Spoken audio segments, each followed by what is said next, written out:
Welcome to this explainer, where we're going to treat writing not just as some sort of subjective art form, but as a really precise science. Basically, today, we're taking a masterclass in the architecture of formal discourse. Specifically, we're looking at how to compose those highly effective letters to a newspaper editor. You know, if you've ever wondered how to elevate your structure, your vocabulary, and your rhetorical impact to what the experts call an IELTS Band 9 standard, well, you are in exactly the right place. We're going to break this down using a framework called the Triad of Editorial Mastery. And I want you to think of this triad like three massive concrete pillars holding up a magnificent building, right? Pillar 1 is structural integrity, which is literally just getting the physical layout of your letter absolutely perfect. Pillar 2 is rhetorical efficacy, kind of just a fancy way of saying we need to move way beyond basic opinions and actually build robust arguments. And then Pillar 3 is lexical precision, using the exact right words and punctuation to perfectly calibrate your tone. So today, we're giving you the exact blueprint to absolutely master this form of communication. Now think about the stark difference between these two worlds of communication.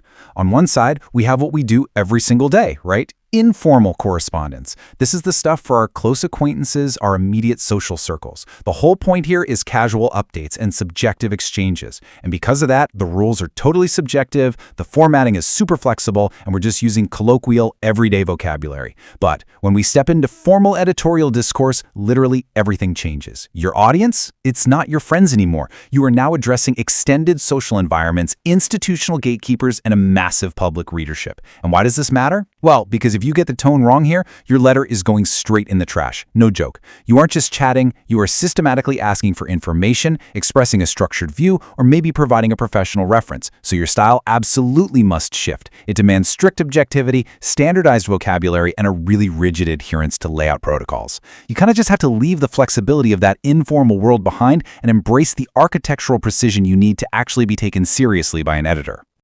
Okay, so how do we actually translate all those strict rules into a physical document? It really comes down to a 6-step structural blueprint. In formal correspondence, where you place information on the page is honestly just as important as what the information says. So step 1 is the sender's formulation. You got to put your personal or institutional credentials clearly at the absolute top of the document. Right below that is step 2, the chronological marker, which is simply an unambiguous date, establishing a definitive temporal record for the editor. Then step 3 is the recipient designation. This means accurately addressing the editor's organizational address, and this format has to seamlessly mirror what is on the external envelope. Why? Because it proves you respect their institutional processes and it guarantees flawless routing. Once the routing is handled, we move to the tone. Step 4 is the salutation, where you kick off the exchange by establishing a highly respectful, objective tenor, something like "Dear Editor." Step 5 is your core discourse, the actual argument, which we're going to unpack in just a second. And finally, step 6 is the closing farewell or valediction. You wrap up the manuscript with a formalized sign-off, like "Yours sincerely," carefully maintaining that elevated academic tone you set up at the very beginning. Every single element has a specific routing and tonal purpose. All right, zooming in on that 5th step, the core discourse. You really have to view this like blocks layered on top of each other, anchored heavily to the ground. This represents an absolutely crucial mandate in formal writing. Naked assertions are strictly insufficient. You literally can't just state an opinion and expect it to hold weight. You have to build a wall of evidence underneath it. How? Well, by deploying specific anecdotes, authoritative quotations, empirical examples, and clarifying analogies.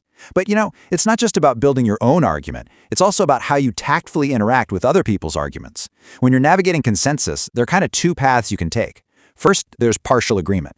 This is where you execute tactical consensus. You acknowledge the fundamental validity of a published viewpoint, but you use meticulous academic politeness to essentially say, "Hey, I agree, but here are some alternative considerations." Then there's full agreement. This is articulating unreserved endorsement of an existing stance, providing robust validation, but doing it without resorting to informal, casual enthusiasm. It's about being agreeable, for sure, while remaining fiercely professional the whole time. Okay, so once your arguments are built, you have to lock them in place with absolute mechanical precision. This brings us to our final validation protocol, focusing on typographical mechanics for complex thought. And these 3 tools serve distinctly different architectural purposes. Quotation marks? They aren't just for dialogue. They're deployed to meticulously enclose parts of an interrupted quotation or strategically utilized to isolate peculiar terms that demand direct reader attention. Next up, we have the hyphen. Now, the hyphen is utilized strictly as a spatial mechanic. It simply indicates the seamless division of a word at the end of a printed line. But contrast that with the dash. The hyphen is just spatial, but the dash? Oh, the dash is dramatic. It acts as a powerful separator, indicating that a sentence has been deliberately broken off or dramatically signaling a sudden new direction in the trajectory of your thought.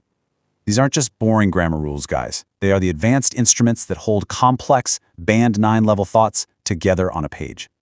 So, before you send any formal correspondence, you must run it through a validation protocol, check the architecture, the substantiation, the tact, and these precise mechanics.